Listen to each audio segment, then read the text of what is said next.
I'd like to talk to you about your financial future, and I hope those figures become applicable to all of you as we go along. And I'd like to start by posing a problem for you. And incidentally, I'm just going to talk for a couple minutes, and we'll do Q&A, because what we want to do is talk about what's on your mind. But I'd like you to think about this for just a second.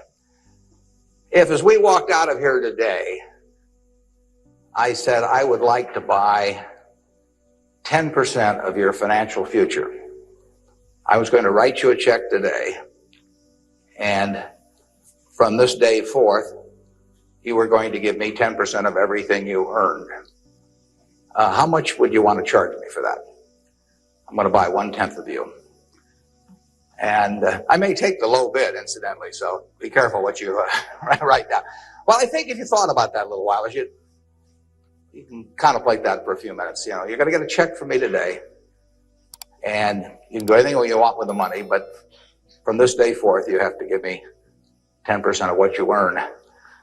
I think it would be very foolish of you, any of you, if you asked for less than, say, $50,000. Now, it's going to be a few years before you're out earning money, and so I've got a few years of dead money there. But then I would start getting this royalty on you as you went along. So I really think that if you thought about it, most of you would want a fair amount more than that. I think you'd be right.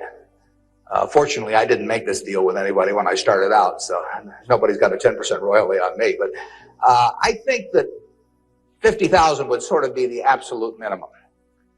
And if you think about that, that means that right today, you are worth 500,000, because if 10% of you is worth 50,000 in cash today, your potential is worth a minimum on a 100% basis of $500,000. That is the big financial asset you've got.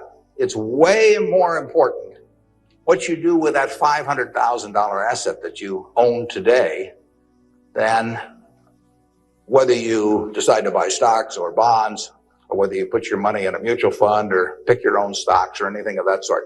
The biggest financial asset that you have going for you by miles is the value of your own earning power over the years. So that's really what you should focus on. If you're focusing on your financial future, that means you should focus on you.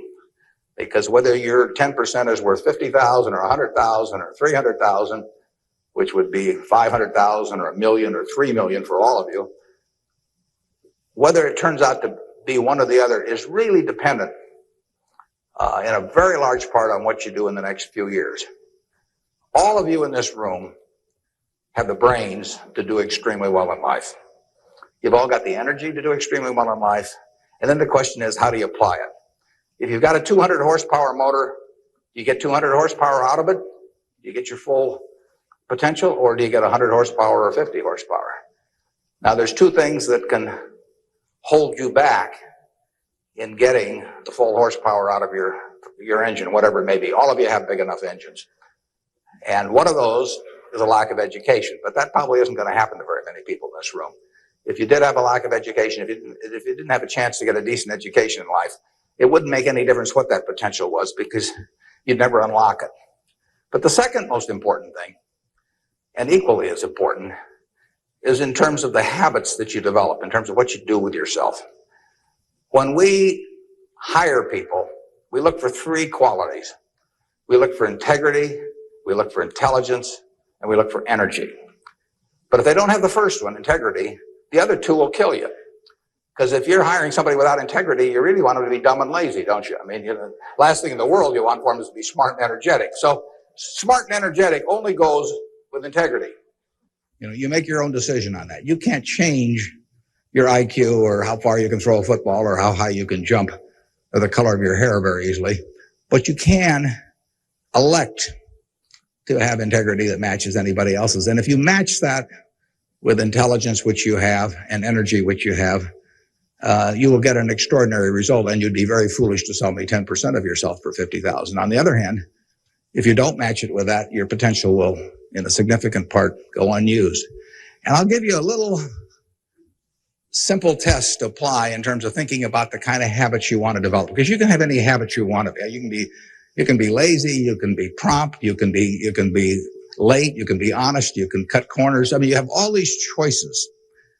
And those are choices for you to make. Nobody else is going to make them for you. And I would suggest that you play this little game with me too.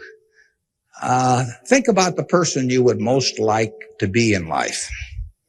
So maybe it's one of your contemporaries, maybe it's somebody a little older, but pick out the person you admire the most, the person that you'd change places with if you could. And then write down why you admire them. Just put it on a piece of paper. And then figure out the person that you would least like to change places with you. Who really turns you off? Who do you find repulsive? And list the reasons why that person turns you off so much. And put those down on the other side of the paper. And then look at that list. And you'll find that everything on the left-hand side, what you admire in other people, the qualities they bring to life, cheerfulness, generosity, all kinds of things. You'll find those are things you can do yourself. It's very simple. You got to apply yourself, but the habits you form in doing that early on will carry you through life. And on the other hand, you'll find that the things that make people repulsive, selfishness, obnoxiousness, all these things, egotism, are things that no one has to have. If you find those in yourself, you can get rid of them as long as you get rid of them early. So all I suggest is that you write down a list of what you admire, what you find contemptible, and decide that the ones on the admired side are ones you're going to acquire for yourself. And if you do that when you're young, it'll carry you through the rest of your life. This doesn't work if you do it when you're 50 or 60. By then, the habits are too well formed. But if you do it early, behavior becomes a habit. So if you do that, 2 or 3 years from now, if you go through the same exercise, you'll find out that the person you admire the most is yourself. That can be a little dangerous under some circumstances, but it's not a bad thing. I mean, you want to be somebody you like, and you don't want to be somebody that you dislike. And form those habits early. You basically can't miss. Now, I'll give you one other small piece of advice that's just a corollary on this, and then we'll get to your questions. And that is, as a general matter, as a one piece of specific financial advice, I would say, avoid credit cards. Just forget about them. We're in various businesses that issue credit cards. The American public loves credit cards. But if you start revolving debt on credit cards, you're going to be paying 18 or 20%. And you can't make progress in your financial life going around borrowing money at 18 or 20%. You can make a lot of money by lending it out at 18 or 20% over time. If you can find anybody that's good that will borrow from you. But you don't want to be on the side of the equation that's always behind in life. I was lucky. I'd saved about $10,000 by the time I got out of school. That $10,000 was really worth millions I might have earned later on, because after you get a family and everything, the expenses roll in. But those were my tools to work with, but it was only because I was ahead of the game. If you're behind the game by $10,000 at some point and paying 18 or 20% interest on it, you will never, you'll never get out of it. So the trick, I've got a partner that says, all I want to know is where I'm going to die, so I'll never go there, and that's true in financial matters as well. You want to figure out where you don't want to be ahead of time and avoid that. And I get about a dozen letters a day from people who are having terrible problems. And there are two reasons why they have terrible problems. One is a number of them have had health problems of some sort. I mean, they have really been hit by or somebody in their family has been hit by some kind of catastrophic illness. And that is it's a terrible thing to happen to any family. And they run up bills they can't pay. And really only society can solve that one in terms of protecting people against that. That's just plain bad luck. But the other one is from people who run up credit card debt, and they're facing bankruptcy, or they've been through bankruptcy once before, and they owe a whole bunch of money, and they can't even pay the interest, let alone pay any principal. And half of my letters come from people like that, and that problem is avoidable. Catastrophic illness is not, but credit card debt is something you bring on yourself, and it's way better. It's way easier to stay out of trouble than to get out of trouble financially, and I will guarantee you, if you run up big credit card debt, you will be in trouble probably the rest of your life in terms of your financial situation. On the other hand, if you get ahead of the game, even it's on a very modest scale, so that money is coming in from investing, and people owe you money or equities owe you ownership, you'll be way ahead of the game compared to paying it, paying your creditors every month. So my advice to you is, if you can't pay for it, don't buy it, and get yourself in a position where you can pay for anything. And then we'll be glad to see you at Borsheim's or the Nebraska Furniture Market. Now let's have some questions. Do we have a mic out there that people can either go to or that travels around? Or anything that's on your mind, ask about. Don't be bashful. How would you advise people who aren't necessarily going into a career field in which you would make a large base salary, such as like medicine or something like that, maybe performing arts or music? How would you advise us to keep up financially with the rest of the world? Well, it is true that a market system does not pay as well in some activities as might seem appropriate for the importance of those activities to society. Just take teaching, for example. I mean, teaching does not pay well. And what could be more important? I mean, you've got to be as interested in who the teachers of your children are as who your accountant is, or, whatever, or who's winning the heavyweight title of the world or that sort of thing. But it doesn't pay well. And it's a fundamental choice, whether you're going to go into something. For many people, it'd be a fundamental choice whether you're going to go into something you love or something to try and make a lot of money. I think that generally it pays to go with what you love. I think that it's very hard to find people when they get to be my age who say that they've loved what they've done all their life and feel it was very worthwhile, but they're terribly sad they made that choice because they didn't make a lot of money. I don't think anybody's ever said that to me, that they wish they'd gone into something else where they were uncomfortable doing it or didn't enjoy it, didn't feel very productive, but made a lot of money. So I don't think you'll find that. So I would go to work in whatever turns you on. It may turn out that it'll be more profitable than you can think, but almost everybody here will make enough money, unless they get some terrible habits along the way, to do reasonably well. And doing reasonably well in this country really is pretty darn good. I mean, it's not necessary to have huge amounts of money in order to enjoy yourself. I enjoyed myself when I had my $10,000, and I live in the same house that I lived in when I had about that. I bought it 41 years ago. I liked the house then. I like the house now. I mean, if you think about it, if you have a reasonable job, you'll be eating at McDonald's and I'll be eating at McDonald's. So we're to push on food. I mean, in fact, I hope it's Dairy Queen actually. And and if you come to Dairy Queen, you'll see me, and you can order anything on the menu I can order, and we both can afford it. You'll wear the same clothes I wear. I'll pay more for my suits, but as soon as I put them on, they look cheap on me. So we'll look about the same. And, we'll both live in the same kind of houses. I live in that house from 41 years ago, and it's warm in winter and it's cool in summer and it's comfortable. And you'll live in a house that's similar. And what difference does it make if you have 50 more rooms or, guest houses or all that? It'll probably just bring you problems. I mean, you have to worry about the greenskeeper or something when you get through. So I have been in the houses of people where the houses are worth probably 200 times what my house is worth, and I would not be any happier in those houses at all. In fact, I'd be less happy. I just have one more thing to worry about, and the dozens of people around the place, and people quitting, and people stealing from you, and all kinds of things. To hell with it.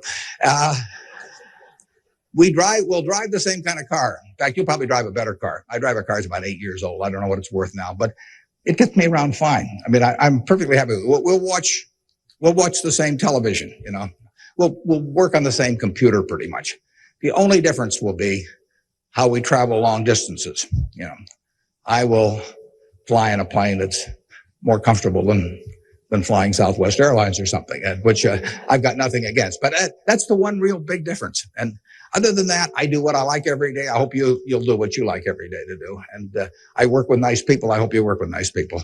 And there's 24 hours in the day, and those are where the hours go. So great wealth is the tiniest bit different in a real sense than having just a decent a decent income. And to trade a decent income and something you love doing and something where you feel worthwhile doing it for huge wealth where you trade off a lot of your principles would be a terrible mistake. Would you now acknowledge your success more on yourself or from the help and teachings of others? Well, I was very lucky in life. If you tell me who your heroes are, I will make a pretty good prediction about what you're going to do. And I had the right heroes. I was very lucky in life, and my heroes never let me down. And started with my dad, and then I had others in business, and so I have had great teachers. Some formal teachers, some that were just informal teachers by instinct or example. And if I hadn't had those, my life, I'm sure, would have been very different. If I'd been born any place else, when I was born in 1930, and at the time, 1 out of 50 births in the world were in the United States. So I came in against 50 to 1 odds against being born in the United States. I would have been a disaster, if I'd been born in Afghanistan or Peru or someplace. I mean, I was extraordinary. I won the lottery the day I was born, by being born in this country. So have you. The odds were probably 40 to 1 against you being born in this country. And it were 5 times more likely to have been born in China, or 6 times, or 4 or 5 times more likely to have been born in India or some other place where it would not have been as easy to exploit the full potential of your talent. So we've all won the lottery in that respect. And that's just plain luck. And I was lucky to be born at this time. Capital allocation is something that pays off extremely well in this society now, but it doesn't pay off in other societies, and it didn't pay off, many years ago. My friend Bill Gates says that if I had been born a few thousand years ago, I'd have been some animal's lunch. I can't run very fast, and I can't climb trees, and I just happen. Those are talents. Nobody asked me to climb trees now, but there was a time when it might have been important. And incidentally, Bill would have been some animal's breakfast. He can't run so fast either. But in any event, we are lucky. Just imagine being born a couple hundred years ago with exactly the same talents and how far they would have taken you then. The average person today lives so much better than the richest person lived 100 or 150 years ago. So I'm lucky in that respect. I'm lucky to be born of terrific parents. I was lucky to be raised in Omaha in a great public school system. I got a start here in the first 8 grades that gave me a foundation that later, when I went off the track a few times, carried me through, because I had a terrific grade school education right here in Omaha at Rose Hill. And one of the reasons I had it, incidentally, is kind of unfortunate, but I had that great education in part because women were being enormously discriminated against. And so a woman at that time could be a teacher, she could be a secretary, she could be a nurse, and that was about it. So you had half the talent pool in the United States limited to just a few jobs. So you had an abundance of talent in those activities like nursing or teaching, because that talent with males was spread across every form of work activity there was, but with women it was concentrated in a few areas, and that benefited me. It's kind of sad because it didn't benefit those teachers, but I was very lucky, and I've really been that way all my life. And what I do is important as what a good teacher does or a good nurse does or something of the sort. I think that's quite questionable. It pays off enormously well in a market economy like the United States, but that's an accident. It didn't have anything to do with any innate ability of mine. Mr. Buffett, technology has been a great factor in stimulating the world economy. What are your predictions for the future of the technology industry, and what is its future role in world economy and the United States economy? Yeah, well, there's no question it's turning the world upside down. It's done it somewhat already, but it will, it's just beginning, but it's moving very fast. I met Gates on July 15th, 1991. I was out there for a 4th of July celebration with a friend and who subsequently died, Meg Greenfield of the Washington Post, and she took us down to visit the Gates family. And he tried to educate me about high tech, and he'd had better luck with chimpanzees. I mean, I was really a disaster, but he's a good teacher.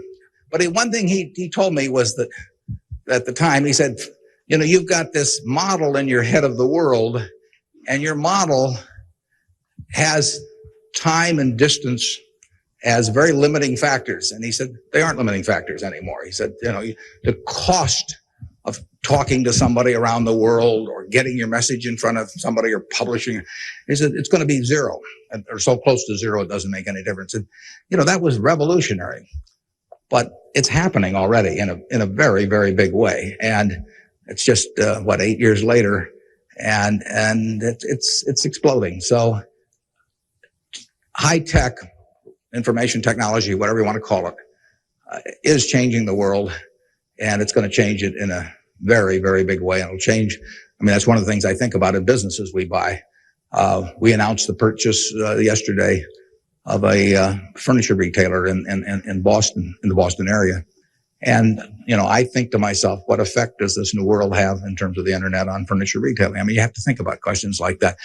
The changes will be huge. I played bridge yesterday with people all over the country, but I played it with people all over the world. I just sit down on my computer and I've got some popcorn there and I'm in khakis and a sweater, and I can have a bridge game in 30 seconds with people all over the world, and no cost to it, basically.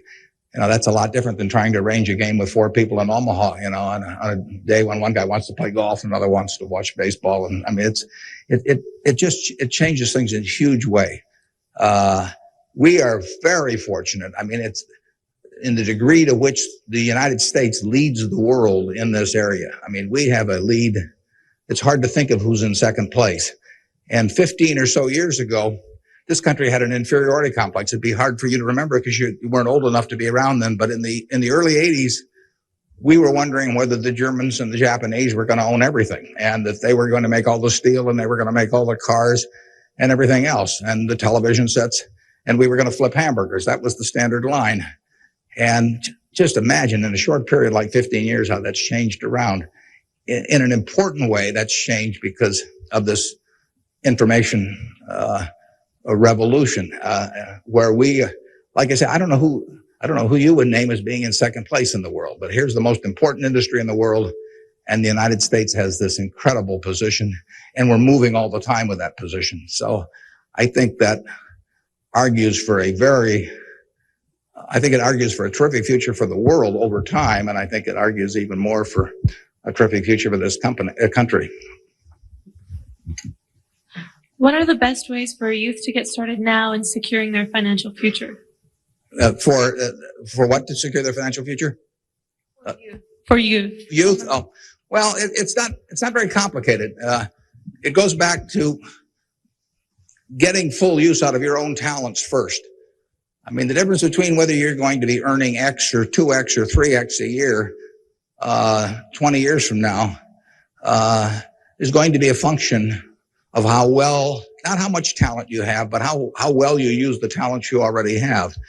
And so that is your best financial future is your own ability and your a capacity to use those abilities to their potential. And that can't be taken away from you. They can't even tax it. I mean, most things, if you own a piece of real estate, if they double the taxes, they double the taxes, and that changes your ownership in the property, because now, in effect, the taxing authorities own more of it because they've got a greater command on the revenue stream. The same thing about almost any asset you have, but they don't tax what's in your head, and they don't tax your ability to start performing when you get to work in the morning and finish in the evening to your potential.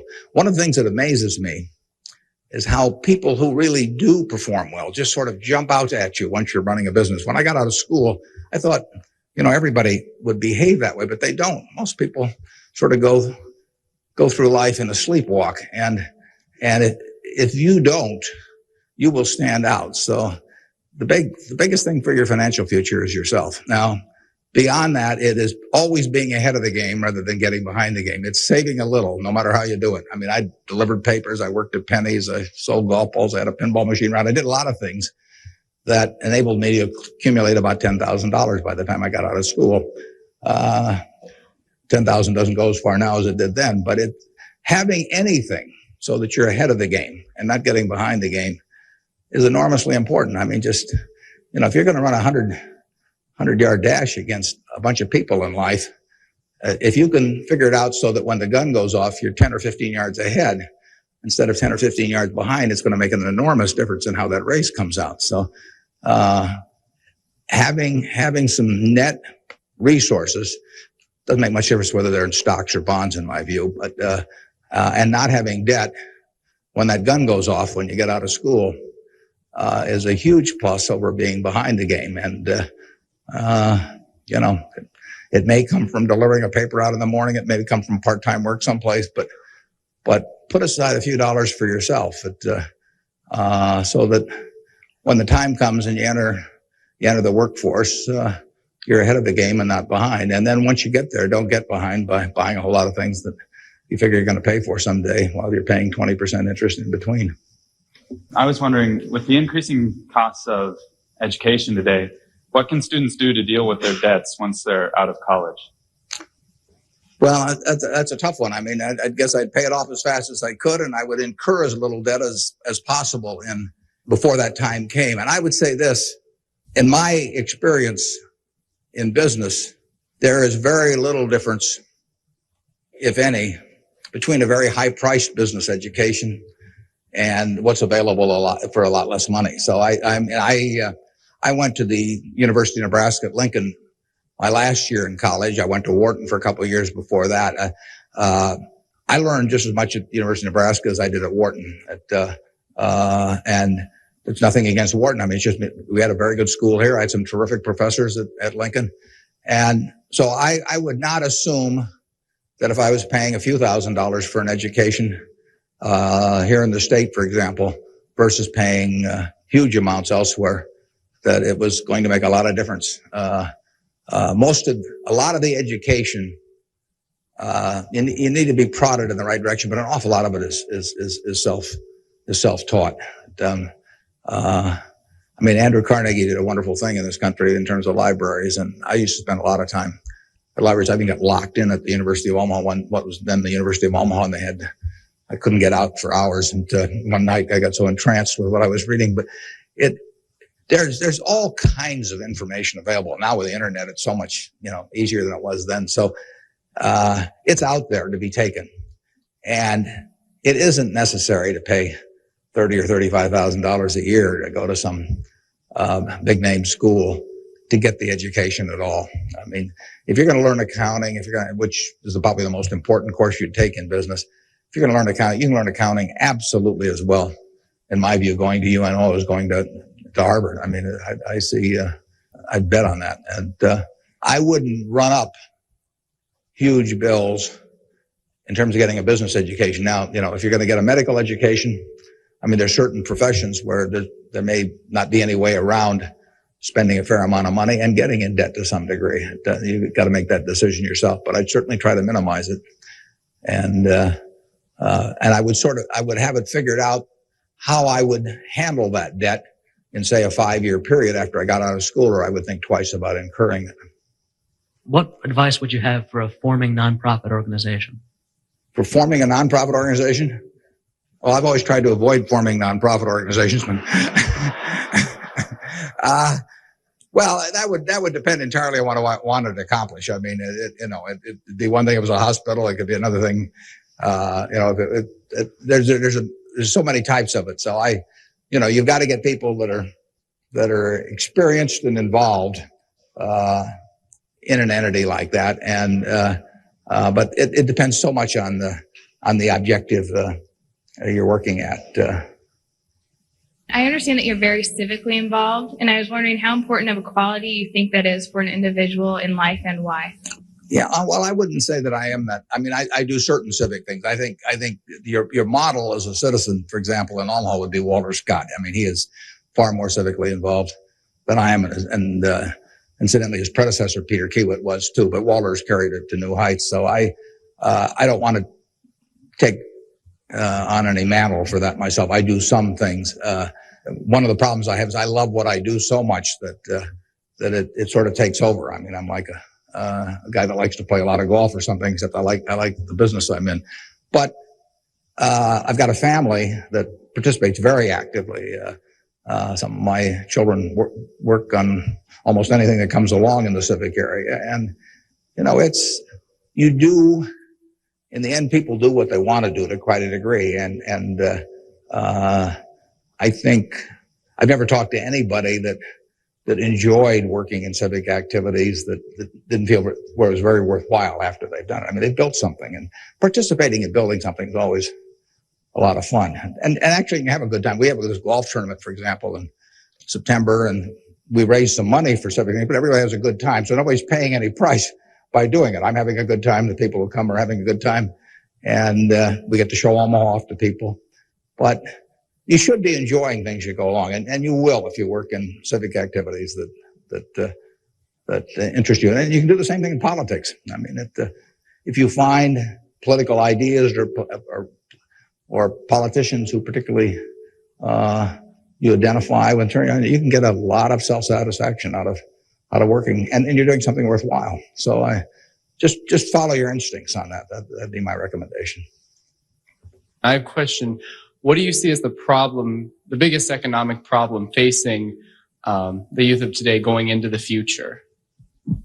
Yeah, I don't think that you're going to have enormous economic problems. I think you will live in a society where the average person lives better by a significant margin than the average one of a generation earlier or two generations earlier. That's been the history of this country. It's a marvelous country that way. I mean, when you think of it, we have 4.5% of the world's population, you know, and what's been accomplished here is incredible. 53% of the value of corporations that are publicly traded in the world exists in the United States with 4.5% of the population. This country always has done well. They say in stocks that you should buy stock in a business that's so good that even an idiot can run it, because sooner or later one will. And that's not terrible advice. Well, that seems to have been sort of the history of this country from time to time. I mean, we've had all these problems that have come along. If you look back on the last 100 years and list all the problems this country's run into, you know, you can make a very long list. And a lot of people who focused on those problems at the time have missed the bigger picture. And the bigger picture is that every generation lives better than the one before it. And that's because of savings, because savings enable people to create new tools to do better things as they go along. And it's also due to an environment that lets people realize their potential to a greater degree than most other environments in the world. It's far from perfect. I mean, it's sad how far it is from perfect, but it is better than anything else around. I mean, in this country, you don't have some commissar or something running a big business in this country. You've got a guy like Jack Welch, and a fellow like Jack Welch makes a difference of night and day in terms of the productivity of that business over a period of decades. And productivity is what causes the standard of living to rise. So a system that throws up the Jack Welches of the world to run businesses is going to have an enormous advantage over a society that does it by heredity or that does it by government edict. And we're closer to that society that I've described than any other country. And it's led to great things, and it will continue to lead to great things. So I think you've got the best future. You don't face a war, and you've got a better future in terms of achieving material rewards than any generation in history. So I wish I could trade you places. I was wondering if you could speak for Mr. Gates, were afraid of the impact on Y2K on the economy, or specifically the stock market. Yeah, well, I'm glad you gave me a chance to bring in other people, because I'm the last guy in the world understanding about Y2K. I don't know why this microphone's working. I don't know, why lights go on. I flip on the switch of my television set and pray. I mean, it's all beyond me. But I would say this: the smartest people I know in that area in large part, think it's going to be a non-event in this country. I can't speak for the rest of the world, but so I think you'll wake up on January 1st and find the world hasn't changed from December 31st. Now, I would say this: you might get a whole bunch of friends to write you checks for $1 billion on December 31st and then deposit them, and who knows what'll happen? You can't lose anything. I mean, all they do is bounce, and if the system gets fouled up, you might find a lot of money in your account. But I wouldn't count on it. We own a company called Executive Jet. We have about 1,400 or 1,500 customers who own pieces of airplanes with us, and we've got 160 of their planes and some of our own flying around. It'll be very interesting to me to see what the advance people let us know ahead of time when they want to use it. It'll be very interesting to see how many sign up for January 1st at 12:01. But it wouldn't bother me to fly them in the least on January 1st or do anything else on January 1st. Ideally, I hope they're getting prepared to watch the Huskers play in the big game. And I was wondering, how do you decide what you invest your time and money in? Yeah, well, I like to find businesses that have good economics. Now, what are good economics? Well, good economics are a business that has some kind of a moat around it that makes its product or its service or its location or something a little more desirable to the customer than any other sort of comparable product. The number one candy bar in the last 30 or 40 years has been Snickers. People don't fool around with different candy bars. They fool around with different length dresses. They fool around, with all kinds of things, but they don't fool around with candy bars because they figure, they're going to go in and lay out 50 cents or whatever it is and put it in their mouth. And they're not going to, for 50 cents and putting it in your mouth, I mean, you're not going to say, I'll lay out 45 cents and put something else in my mouth. So you find that very stable. And we like businesses that we think we can figure out where they're going to be in 10 or 15 years. I don't know where the information technology businesses are going to be in 10 or 15 years. I know where Snickers bars are going to be in 10 or 15 years. They're going to be selling just about the way they do now. I know where Wrigley's gum is going to be in 10 or 15 years. There's not going to be a lot of innovation in chewing gum. And the internet's not going to cause people to quit chewing gum either.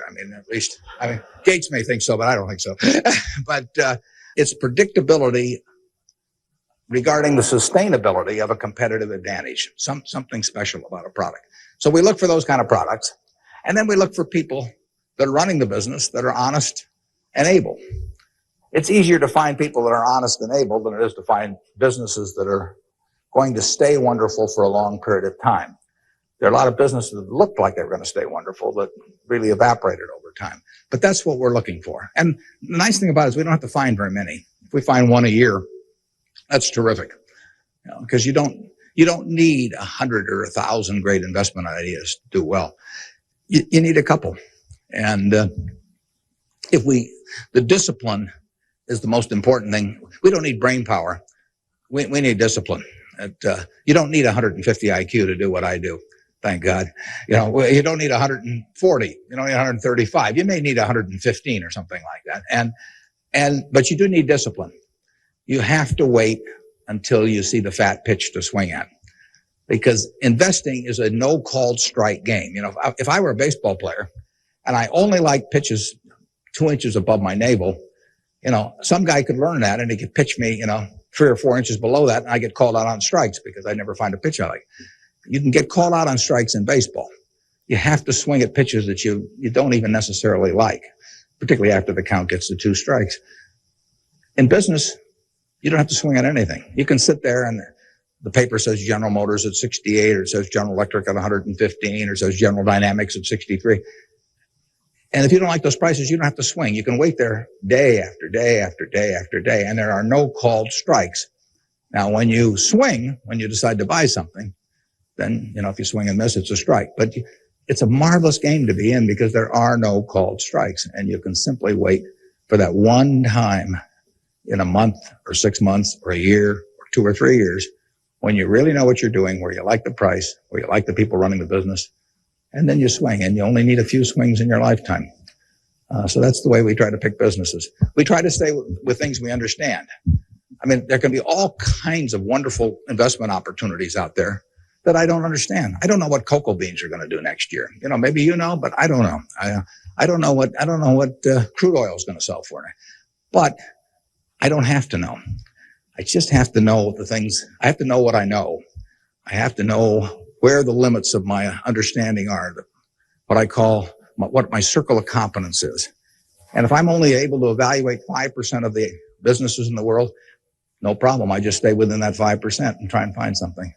And most people get in trouble in investments because they get itchy. You know, they can't discipline themselves, and they hear about other people making money. Nothing upsets people so much as to hear about their friends making money. I mean, that's very destructive to discipline, because they think, I'm smarter than that guy next door, and he just bought that new car with the money he made trading stocks on the internet, so why can't I? Well, the answer is you can't over time. You will lose money if you trade stocks actively. And it's hard to exercise the discipline. But anytime you buy something, you should be able to take out a one-page sheet of paper and say, I'm buying General Motors at 65. I'm buying General Electric at 150 because. And you should write down the reasons. If you can't fill out the sheet, if it's because somebody told me about it at a cocktail party last night, that's not good enough. If it's because my broker told me about it, that's not good enough. You know, you've got to have a reason for thinking that it makes an intelligent investment. You do the same thing if you're buying a farm or an apartment house. If you're buying a farm, you'd say, I'm buying this farm at $1,000 an acre because I think I can earn $60 an acre on it. If corn sells at such and such, and soybean sells at such and such, and yield is such and such. And you'd figure it out. That's the same reason you buy businesses. And when you buy stocks, you're buying a little piece of a business. And that's probably the most important thing to remember in investing, is that when you are buying a stock, you're buying a little piece of the business. And if you are buying it at an attractive price for the business, for the whole business, you're going to make money. And if you aren't, over time, you won't make money. Reverend Jesse Jackson talked to us earlier. He seemed to believe that the moral standards of today's society will eventually affect us in business. How do you feel this will affect us as youth growing up in the United States? Well, I think very difficult to quantify moral standards over time. I mean, you can pick out huge weaknesses at any given time in terms of how people or the country is behaving, and huge strengths. So I think it's enormously difficult to quantify. I think by and large we have made progress in what I would call institutionalized moral standards in this country. I mean, in terms of slavery, in terms of the women couldn't vote, a century ago. Half the country were second-class citizens in that respect, and they had much lesser rights in terms of inheritance and all kinds of things. The income tax didn't exist 100 years ago, so the idea of taxing people according to how much they benefited from society and their income didn't exist. So I think in terms of institutionalized moral standards, the country has made really quite significant progress in the last 100 years. I think, there's an enormous distance to go. I think we're going in the right direction, maybe by fits and starts, but I think we're going in the right direction, and I think that it will be a significant plus to everybody in this room if they live in a more moral society 40 years from now than a less moral. But I think the odds are that they will. I think the country moves in that direction. Very difficult to do it. All kinds of interests that work against it. But in the end, I think the American people want it. And you saw it in civil rights. I mean, it took television to dramatize what was going on, and people that weren't near it preferred not to think about it. But it got through to the conscience of the American people. And a lot of progress has been made there, and there's a lot left to be made, but it's better than it was. And the pace may seem very slow to those people involved, and I can understand that. The pace, for women's suffrage, I mean, that went for decades and decades and decades. Women couldn't be on a jury. I was reading the trial of Clarence Darrow, which took place in California in about 10 or 11. There were no women on the jury. The woman wasn't allowed to be on a jury. They weren't citizens in that sense. So it's the moral behavior of the country has, in my view, improved, but and it'll continue to improve, and I hope you all in this room do your part to help it improve. wondering how, since the stock market's so high right now, if it'd be smart for us to get involved now or to wait till it goes down a little, or what? Yeah, I can't tell you whether or not to buy stocks now generally. I think it's important that you save money, and whether you put it in the stock market or not, I don't think is terribly important. I think if you're interested in stocks, you should buy it, and you've got a little capital, you should buy a few. I mean, I don't think there's any way of learning about them better than experiencing it. Doing it on paper isn't the same. I can guarantee you, if you lose money on paper or lose real money, it's a different experience. And I think you'll learn more about yourself if you do it that way. I bought my first stock when I was 11. I was at Rose Hill at the time, and I bought 3 shares of City Service Preferred at 38, and it went down to 27, which is something I still remember, even though I was 11 at the time. And then it went up to 40, and I sold it. I made $5 on my 3 shares after commissions, and then it went to 200 and something. So, I probably remember that a little better than if I'd been doing it on paper. And I fooled around doing a lot of things between about age 11 and 19 in the stock market. I did charts. I did all kinds of technical analysis. I read every book I could get on the subject. And I didn't do that well. I didn't do terrible, but I was really just floundering around. But that meant by the age of 19, when I read Ben Graham's book, I was at the University of Nebraska in Lincoln, I went and bought this book called The Intelligent Investor, just come out, and it had an enormous impact on me. Now, if I hadn't done in the previous 8 years, if I hadn't been all over the lot, I'm not so sure that book would have had the same impact on me. I mean, by that time, I was prepared to read Ben Graham's book, which changed my life financially in an incredible way. I mean, I wouldn't be up here today if I had read that book. But yeah, part of life is getting prepared so that when something does happen that's significant, you can grasp the significance of it and know what to do with it. And I would say that first 8 years of fooling around, even though it produced nothing financially to speak of, produced a lot in terms of getting my mind prepared for when I really did read something that made sense. So I was ready to accept it.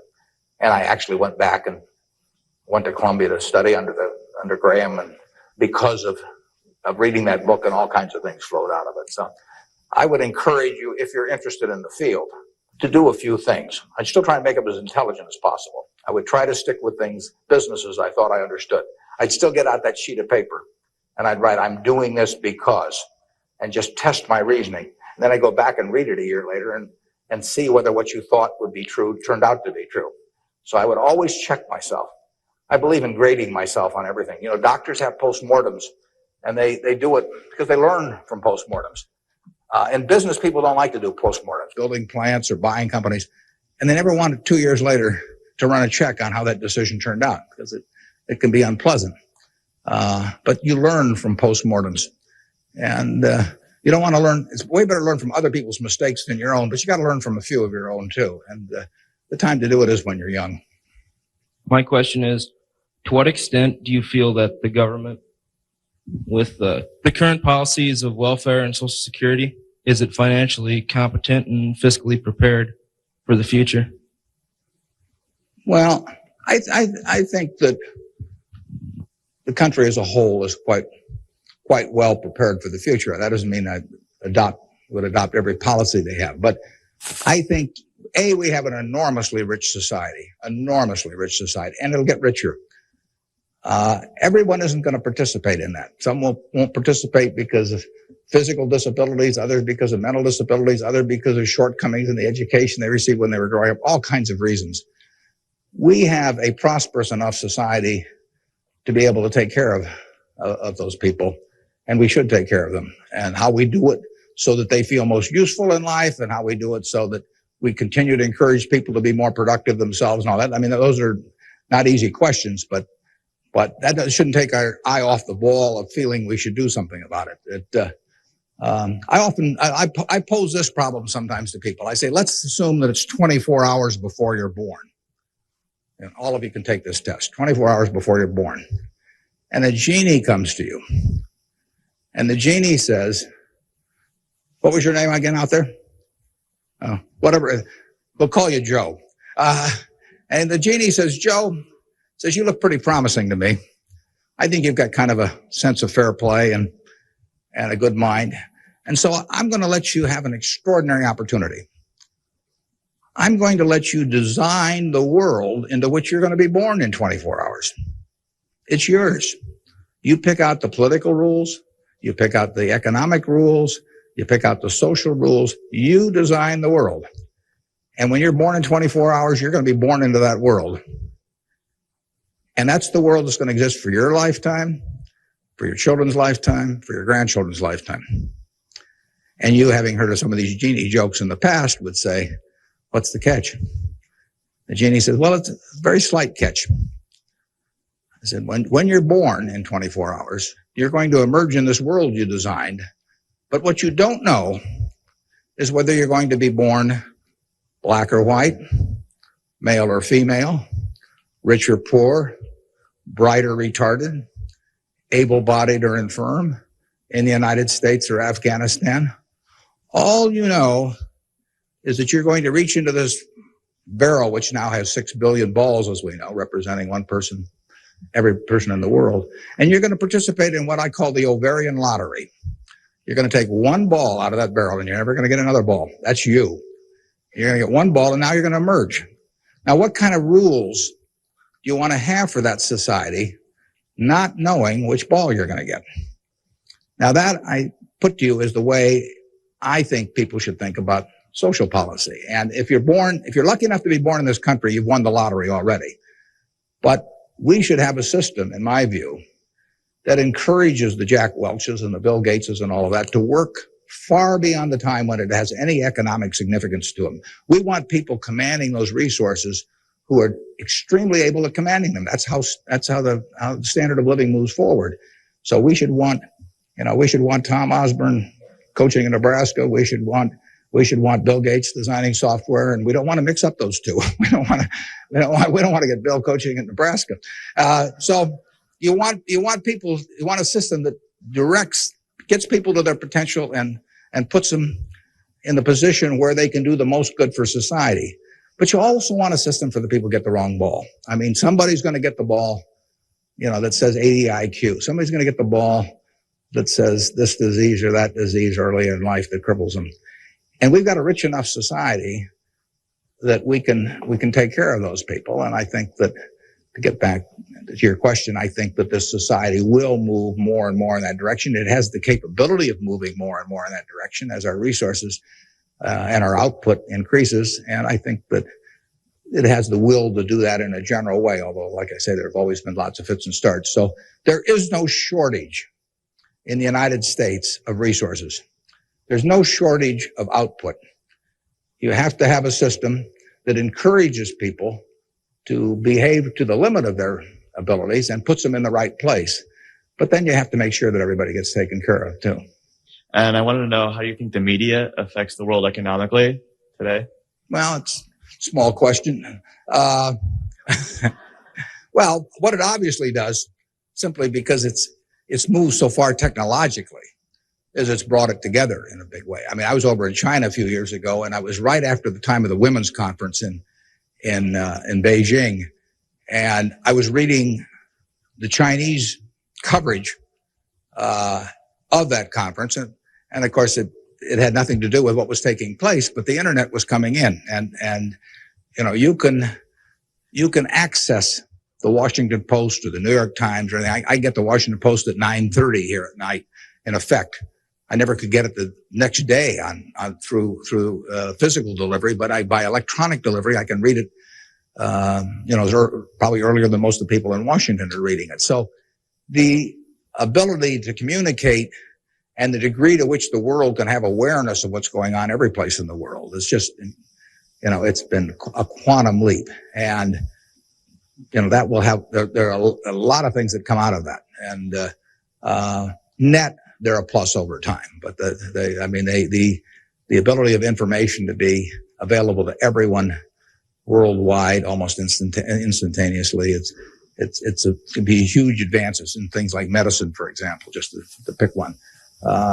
So it's a net plus. It has a big effect, and the definition of media has now been expanded enormously. I mean, there were 3 television networks in in the early 1960s, and that was it. There were 3 highways information traveled electronically.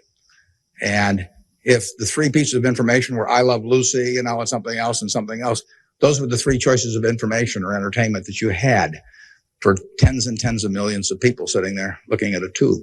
Now it's unlimited, and that's only, 3 or so decades. So it's just exploded, and it'll continue to explode. And net, I think it's a plus.